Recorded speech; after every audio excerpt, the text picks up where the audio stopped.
Hi guys, welcome to my YouTube channel once again. और आज का जो हमारा टॉपिक है वो है हाइड्रोस्टैटिक फोर्सेस। और आज हम इसमें देखने वाले हैं, मैं पहले वो बता दे रहा हूँ हम क्या क्या देखेंगे। और ये देखिए, हाइड्रोस्टैटिक फोर्स फ्लूइड मैकेनिक्स का पार्ट है, आप लोग सब जानते हैं। और जो ये है, इस टॉपिक में दो तीन टॉपिक्स मर्ज्ड है। जैसे कि पहला जो हमारा होगा, इसमें जो हम पढ़ेंगे hydrostatic force on plane surfaces, plane surfaces, okay. और जो हमारा सेकंड पार्ट होगा hydrostatic forces on plane surface हो क्या, कर्व सरफेसेस।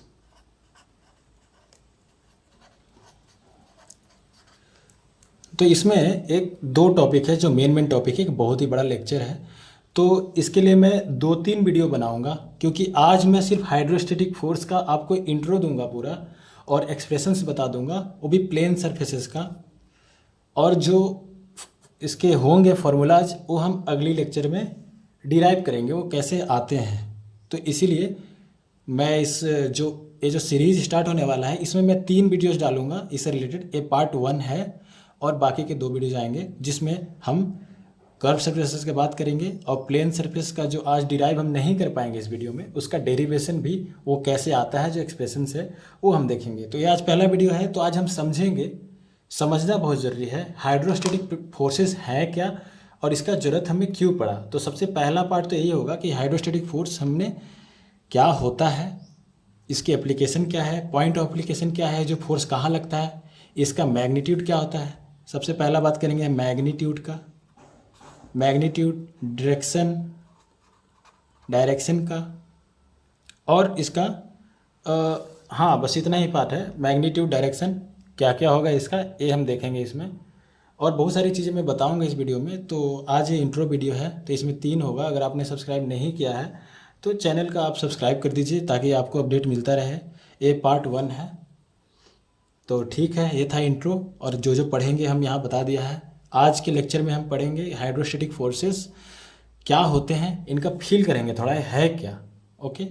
तो चलिए बिना डिले के हम स्टार्ट करेंगे हाइड्रोस्टैटिक फोर्सेस का इंट्रोडक्शन। आज हम इंट्रोडक्शन पढ़ेंगे, और नॉर्मल जो होता है एक्सप्रेशंस जो जो यूज होता है, मैथमेटिकल टर्म्स हैं, वो हम आज देख लेंगे, और डिराइव अगले लेक्चर अगले वीडियो में करूँगा। तो चलिए फिर शुरू करते हैं इसको। तो चलिए शुरू करते हैं। पहला जो केस है हमारा, hydrostatic forces on plane surfaces. तो यहाँ पे आपको दिख रहा होगा एक डायग्राम है, फ्री सरफेस है ये, फ्री सरफेस। यहाँ पे एक डायग्राम है, और इसको देख के आपको आइडिया कुछ नहीं लग रहा होगा। अभी मैं बता रहा हूँ ये क्या चीज़ है। मान लेते हैं मेरे पास कुछ है जिसे मैं दिखा सकूँ आपको इसका, हाँ, जैसे कि ये है हमारा, मान लेते हैं, देखिए हमारा पानी बना रखा है मैंने, ये वाटर है, वाटर है ओनली। और वाटर में जो हमारा प्लेट है, रेक्टेंगुलर प्लेट है, वो हमारा सबमर्ज्ड है, और कोई एंगल पे है, इंक्लाइन है, ऐसे सबमर्ज्ड है, ओके। ये थीटा एंगल बना रहा है, पानी में डूब रखा है, दिख रहा होगा आप लोग को, ये पानी बना देगा मैंने। ये पानी में जैसे कोई प्लेट है, रेक्टेंगुलर प्लेट है, ये सिचुएशन बता रहा हूँ क्या है ये। मान लीजिए ये आपका कोई प्लेट है यहाँ पे रेक्टेंगुलर, ओके, रेक्टेंगुलर प्लेट है। अब इसको हमने पानी में ऐसे डाल दिया है, तो यहाँ पे डायग्राम के हिसाब से अगर समझे तो ये ऐसे है, ऐसे, ये हमारा साइड व्यू है, ठीक है। और ये जो हमारा साइड व्यू है, जो ये दिख रहा है ना आपको, जो ये दिख रहा है, ये साइड व्यू है इसका। तो साइड व्यू में कैसा दिख रहा है आपको कैसा दिख रहा है, ये ऐसे दिख रहा है, इसका बस आगे वाला पोर्शन दिख रहा है, क्रॉस सेक्शन, तो वही है यहाँ पे बना रखा है। और ये जो नीचे में बना रखा है, इसी प्लेट का टॉप व्यू है, समझने के लिए ये ऐसे दिखेगा ना, टॉप व्यू, टॉप व्यू आप ऊपर से देख रहे हो तो ऐसे दिखेगा ये, तो वही ये टॉप व्यू बना रखा है, और ये साइड व्यू है। और ये क्या है, पानी में से सबमर्ज्ड है, ये जो प्लेट है पानी में सबमर्ज्ड है। तो हमारा सिचुएशन ये है, ओके, समझ में आ गया होगा। विजुअलाइज करना बहुत ज़रूरी है, एक बार विजुअलाइज हो गया तो चीज़ें बहुत आसान हो जाएंगी। और आप लोगों को दिख रहा होगा, अरे सॉरी, पीछे हमारे घर के आसपास में कंस्ट्रक्शन चल रहा है, तो वहाँ पे साउंड हो रहा है, तो बैकग्राउंड नॉइज़ हो तो बेयर कर लीजिएगा। कंस्ट्रक्शन का काम चल रहा है एक्चुअली बगल में, तो ठक ठक ठक ठक कर रहे हैं। तो चलिए हम जहाँ थे वहाँ से स्टार्ट करते हैं। ये हमारा प्लेट है, पानी में सबमर्ज्ड है। और ये आपके मन में सवाल आ रहा होगा कि इधर भी पानी आपने क्यों नहीं दिखाया, मैंने आपको ध्यान दीजिएगा, मैंने सिर्फ यहाँ पे पानी दिखाई है प्लेट के इस साइड, मैं दूसरी साइड मैंने पानी के प्लेट के पानी नहीं दिखाया। ऐसा इसलिए है क्योंकि हमें क्या है ना कि हमें प्रेशर निकालना है, फोर्स निकालना है इस प्लेट पे कितना फोर्स लग रहा है। जब ये पानी में सबमर्ज्ड है तो इस प्लेट पे कितना फोर्स लग रहा है। अगर मैं दोनों साइड बना दूंगा पानी तो दोनों फोर्स बैलेंस कर जाएंगे ना, ये इधर से फोर्स लगाएगा, ये इधर से फोर्स लगाएगा, इक्विलिब्रियम में हो जाएगा। तो हम फोर्स कैसे निकाल पाएंगे, इसीलिए हमें फोर्स फाइंड करना है कितना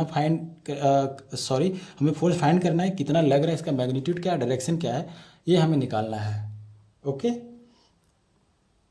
तो आप सबको कॉमन नॉलेज से पता होगा कि जब ये प्लेट पानी में डूबा हुआ है इस पर कोई प्रेशर लगेगा, पानी प्रेशर लगाएगा। और आप सबको पता है कि हाइड्रोस्टैटिक लॉ से जैसे जैसे आप डेप्थ में जाते हो, जैसे जैसे पानी के डेप्थ में जाते हो, जो फोर्सेस है वो बढ़ते जाते हैं। तो वैसे ही इसी के हिसाब से हम क्या बोल सकते हैं, इस प्लेट पे भी फोर्स लग रहा होगा, ऐसा यहाँ पे लग रहा होगा, ये पानी का फोर्स है, ऐसा लग रहा होगा, यहाँ ऐसे लगेगा, ऐसे लगेगा, ऐसे लगेगा, ऐसे लगेगा, ठीक है। ये ऐसे इस प्लेट पे फोर्स एक्ट कर रहा होगा पानी की वजह से। तो आप एक बात पे शायद आपने ध्यान दिया कि नहीं दिया, मैंने एरो थोड़ा बढ़ाते गया हूँ मैं इसको, यहाँ पे कम है, जो फोर्स मैंने जो दिखाया है सिंबल से, ये सारे फोर्स हैं, ये जो फोर्स हैं वो ग्रेजुअली इंक्रीज करते जा रहे हैं। ऐसा क्यों हो रहा है, ऐसा क्यों हो रहा है, कोई बता सकता है? अगर बता सकता है तो कमेंट बॉक्स में लिखें। ऐसा इसलिए हो रहा है, चलिए मैं बता देता हूँ क्या लिखोगे आप, लाइव क्लास चल नहीं रहा है। यहाँ पे क्या है कि जैसे जैसे डेप्थ में आप जाते हो प्रेशर इंक्रीज होते जाता है। और ये हम कैसे जानते हैं कि जैसे जैसे डेप्थ में जाते हैं तो प्रेशर इंक्रीज होते जाता है, सॉरी फोर्स या प्रेशर एक ही चीज़ है, मतलब बोले तो हम लोग इस ऐसे जानते हैं। हाइड्रोस्टैटिक लॉ हमने पढ़ा था, तो वहाँ पे हमने फॉर्मूला पढ़ा था rho p equal to rho g h. ये जो हाइट दिख रहा है ना, ये हाइट जैसे जैसे इंक्रीज हो रहा है, जैसे यहाँ पे देखिए x1 है हाइट, इस प्लेट का x1 हाइट है ना यहाँ पे, तो यहाँ पे हाइट फ्री सरफेस से कम है, कम डेप्थ में है ये, तो यहाँ पे जो है फोर्स भी है, तो हाइट कम है तो फोर्स भी कम होगा। और आप जैसे जैसे आ रहे हो नीचे डेप्थ बढ़ते जा रहा है तो फोर्स का मैग्नीट्यूड भी इंक्रीज होते जा रहा है। समझ में आ गया? आना चाहिए, बहुत बड़ी बात नहीं है। जैसे जैसे आप जाते हो डेप्थ में वैसे वैसे इंक्रीज करता है फोर्स, तो इसीलिए मैंने ये ऐसा डायग्राम बनाया है, फोर्स इंक्रीज कर रहा है, इसका मतलब ये है। अगर इतना समझ में आ रहा होगा तो हम आगे बढ़ेंगे। और आपको यहाँ पे दिख रहा होगा मैंने ये टॉप व्यू बनाया है, और आप सबको पता है कि रेक्टेंगुलर प्लेन सरफेस है, ये प्लेन सरफेस है, रेक्टेंगुलर है, तो इसका सेंटर ऑफ ग्रेविटी कहाँ लाई करेगा, यहाँ कहीं पर लाई करेगा। ये एल है मान लेते हैं और ये बी है, ओके, तो ये b/2 l/2 यहाँ पे कहीं पे लाई करेगा। सेंट्रॉइड का कॉन्सेप्ट यहाँ पे सबको पता है। तो वैसे ही मैं ये जो सेंटर ऑफ ग्रेविटी है ना, वो मैंने रेड कलर से इस प्लेट पे दिखाई है। ऐसा मैंने यहाँ पे इसलिए दिखाया है, जब हम ऊपर से देखेंगे तब यहाँ दिखेगा, बट जब हम साइड से देखेंगे, ऊपर से देखेंगे तो सेंटर ऑफ ग्रेविटी कहीं यहाँ पे होगा, बट यही चीज़ हम साइड से देखेंगे तो यहाँ पे कहीं पे लाई करेगा बीच में। तो वैसे ही मैंने इसको बीच में साइड व्यू है तो सेंटर ऑफ ग्रेविटी को यहाँ पे दिखाया है, और सेंटर ऑफ ग्रेविटी है ये, और इसका जो फ्री सरफेस से डिस्टेंस है सेंटर ऑफ ग्रेविटी का, इसको हम एक्स बार से डिनोट करते हैं, x bar. Okay, centre of gravity का जो कोऑर्डिनेट है हम लोग फ्री सरफेस से एक्स बार से डिनोट करते हैं, एक्स बार से डिनोट करते हैं, अंडरस्टैंड? तो आप समझ गए ये जी क्या है, ये सेंटर ऑफ ग्रेविटी है। जी क्या था? सेंटर ऑफ ग्रेविटी, मैं शॉर्टकट में लिख रहा हूँ, सेंटर ऑफ ग्रेविटी, अंडरस्टैंड? अब आप एक चीज़ और गौर कर रहे होंगे कि हमने यहाँ CP दिखाया है, ये CP क्या है, व्हाट इज CP? तो CP हो गया हमारे यहाँ पे centre of pressure, centre of pressure है यहाँ हमारा पे CP। तो सेंटर ऑफ प्रेशर क्या होता है, अब इसको समझते हैं। जैसे कि आपने पढ़ा है ना, सेंटर ऑफ ग्रेविटी, वेट वहाँ पे एक्ट करता है। जैसे कोई भी मास है इसका, तो इसका वेट कहाँ पे एक्ट करता है, सेंटर ऑफ ग्रेविटी पे। वैसे ही सेंटर ऑफ प्रेशर है हाइड्रोस्टैटिक फोर्सेस में, जहाँ पे टोटल फोर्स का एक रिजल्टेंट जहाँ पे एक्ट करता है ना, जैसे कि पूरा फोर्सेस है यहाँ से यहाँ तक इंक्रीज कर रहा है, देख रहे हैं फोर्स हर एक पॉइंट पे लग रहा है ना इस पे। इन सारे फोर्सेस का सम, इन सारे फोर्सेस का सम होगा, वो सेंटर ऑफ प्रेशर पे एक्ट करेगा। जैसे यहाँ पे मैंने एफ दिखा रखा है ना, ये इस यहाँ पे मैंने थोड़ा टेढ़ा हो गया, मैं यहाँ पे स्केल से खींच देता हूँ। ये है हमारा सेंटर ऑफ प्रेशर। जो सारे जो हाइड्रोस्टेटिक फोर्सेस का, हाइड्रोस्टेटिक जितना भी एरिया पे इसके हाइड्रोस्टेटिक फोर्स लग रहा है, उन सब का रिजल्टेंट जहाँ पे एक्ट करता है, पॉइंट ऑफ एप्लीकेशन है ना, जो हाइड्रोस्टेटिक फोर्सेस का पूरा रिजल्टेंट का, वो सेंटर ऑफ प्रेशर है। Same as centre of gravity, weight वहाँ पे लगता है सेंटर ऑफ ग्रेविटी पे। तो वैसे हाइड्रोस्टेटिक फोर्स का जो रिजल्टेंट होता है ना, इन सारे समों का वही रिजल्टेंट, ये जो फोर्स आपको एक एक दिख रहे हैं, इन्हीं का सम तो है जो एफ है, इसको हाइड्रोस्टेटिक फोर्स बोलते हैं, हाइड्रोस्टेटिक फोर्स। इस रिजल्टेंट को ही बोलते हैं हाइड्रोस्टेटिक फोर्स। और जो सीपी है उसका पॉइंट ऑफ एप्लीकेशन है।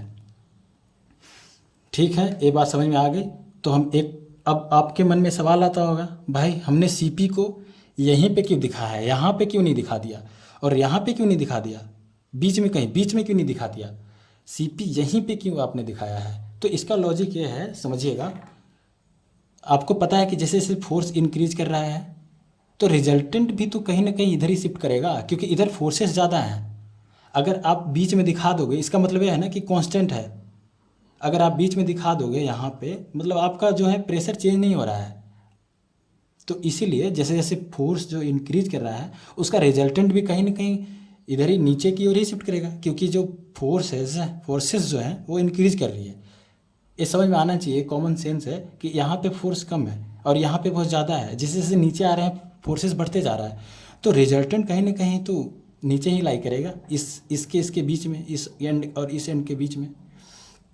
तो वही सेंटर ऑफ प्रेशर मैंने यहाँ पे दिखाया है। और इसका जो कोऑर्डिनेट है फ्री सरफेस से, यहाँ पे कहीं भी दिखा देता हूँ मैं, ये ग्रीन वाले से दिखा रहा हूँ ना, ग्रीन वाले से। फ्री सरफेस से जो सेंटर ऑफ प्रेशर का वर्टिकल डिस्टेंस है उसको हम एच से डिनोट करते हैं, एच से डिनोट करते हैं। सेंटर ऑफ प्रेशर का जो पॉइंट है वर्टिकल से एच से डिनोट करते हैं। समझ में आ रहा होगा आपको? तो और इसका जो मैं बता रहा था, ये आपके चीज़ें समझ में आनी चाहिए, ये फील करना चाहिए आपको, ये डायग्राम कैसा है और चीज़ें क्या क्या, सेंटर ऑफ प्रेशर क्या है, जी क्या है। उसके बाद हम देखेंगे ना फोर्स कितना है और उसका एच का वैल्यू कितना है, कितने हाइट पे लग रहा है और डायरेक्शन पे लग रहा है। तो ठीक है, अब देखते हैं कि अगला पार्ट हमारा क्या होगा। ये तो हमने दिखा दिया फोर्स, इन सब फोर्सेस का रिजल्टेंट एक पॉइंट पे लग रहा है सेंटर ऑफ प्रेशर पर। तो ये फोर्स का मैग्नीट्यूड कितना होता है? तो ये फोर्स का जो मैग्नीट्यूड है ना, मैग्नीट्यूड जो होता है फोर्स का, ये जो एफ है ग्रीन वाला, उसका मैग्नीट्यूड होता है WAX। ये होता है इसका मैग्नीट्यूड फोर्स का। ए फोर्स का मैग्नीट्यूड है ये वाला WAX।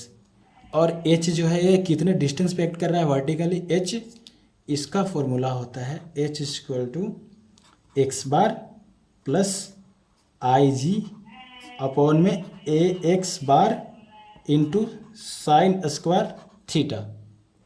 ये थे हमारे फॉर्मूले F का, जो टोटल फोर्स लग रहा है हाइड्रोस्टैटिक फोर्स, इसी को बोलते हैं hydrostatic force. Hydrostatic force shortcut में लिख रहा हूँ, इसी को हाइड्रोस्टैटिक फोर्स बोलते हैं हम। इसका मैग्नीट्यूड ये होता है। और यहाँ पे W क्या है? W आपको पता होगा, फ्लूइड मैकेनिक्स का नॉलेज होगा तो, ये स्पेसिफिक वेट है, इसका वैल्यू होता है रो इंटू जी। ये जो W है ना, इसका वैल्यू रो इंटू जी होता है, ये इसका वैल्यू होता है। और H में क्या क्या है अब देखते हैं। x बार आपको पता है कि सेंटर ऑफ ग्रेविटी का फ्री सरफेस से हाइट x बार पता चल गया। IG क्या है?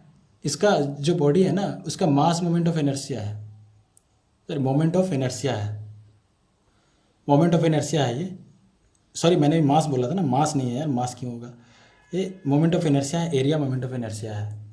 और इसके लिए IIG का वैल्यू मैं लिख दे रहा हूँ, अगर आपको बस ऐसे ही लिख दे रहा हूँ, बाकी तो पता होगा ही आप लोग को। जो IG है इस बॉडी के लिए होगा BD/12 होता है IG। ओके, तो ये था हमारा एक्सप्रेशन। इसका जो डेरिवेशन है ना वो हम अगले में करेंगे, तो उसको मैं सारी इन चीज़ों को और डिटेल में बताऊंगा। अभी तो मैंने बस फार्मूला लिखा है और बहुत वीडियो ऑलरेडी लंबा हो चुका है, तो मैं इसमें तो डिराइव करूंगा तो भैया 4 घंटे का लेक्चर हो जाएगा। वो मेरे पास इतना टाइम भी नहीं है और आप लोग भी बोर हो जाओगे। तो इसीलिए जो ये जो फॉर्मूला है ना, तो इसको आप लोग याद रख लीजिएगा, कंठस्थ कर लीजिएगा। कंठस्थ बोलते हैं ना, हाँ, इसको रिमेंबर कर लेना है। फॉर्मूला ही काम आना है आपको दिख गया। और डायरेक्शन क्या होगा? डायरेक्शन तो आप सभी को पता है। रिजल्टेंट अगर सारा फोर्स इस डायरेक्शन में है तो रिजल्टेंट भी इसका इंक्लाइन डायरेक्शन में ही होगा, इसी डायरेक्शन में होगा फोर्स का भी। तो उम्मीद है आप लोग की सारी चीज़ें समझ में आ गई होगी बेसिक्स, क्योंकि मैं जब ये फॉर्मूले डिराइव करूँगा ना, ये सारी चीज़ें मैं बताऊँगा नहीं अगले लेक्चर में। इसीलिए मैं पहले ही बता दिया, ये वीडियो स्पेशली बनाया था कि आप इस सिचुएशन समझ जाओ, जो डिनोशन है वो समझ जाओ, कैसे डिनोट करते हैं, क्या है CP, क्या है G, क्या है। अभी कैसे आया फोर्स और H कैसे आया, ये अगली वीडियो में, ठीक है। अगला वीडियो जब बनाऊंगा मैं उसमें अपलोड करूंगा, उसमें बता दूंगा ये सारी चीज़ें कहाँ से आई है। तो इस वीडियो में इतना ही। उम्मीद है आप सबको ये वीडियो समझ में आया होगा। पसंद आए या ना आए, समझ में आना जरूरी है, समझ में आया होगा। और अगला जो वीडियो होगा मैं इसका डेरिवेशन करूँगा इन दोनों का। तो इस वीडियो में इतना ही। अगर आपको वीडियो पसंद आई हो, आपको चीज़ें समझ में आई होगी, तो प्लीज़ यार सब्सक्राइब कर देना, वहीं पे सब्सक्राइब बटन है। मोटिवेशन मिल जाता है ना करने की चीज़ें, और अच्छे से समझाएंगे। हम प्रयास कर रहे हैं अभी, तो बहुत चीज़ें डालेंगे। तो प्लीज़ सब्सक्राइब कर दीजिए, आपको नोटिफिकेशन मिलता रहेगा। सब्जेक्ट्स का मैकेनिकल इंजीनियर रिलेटेड मैं डालता हूँ चीज़ें। तो चलिए इस वीडियो में इतना ही, मिलते हैं अगली वीडियो में। धन्यवाद।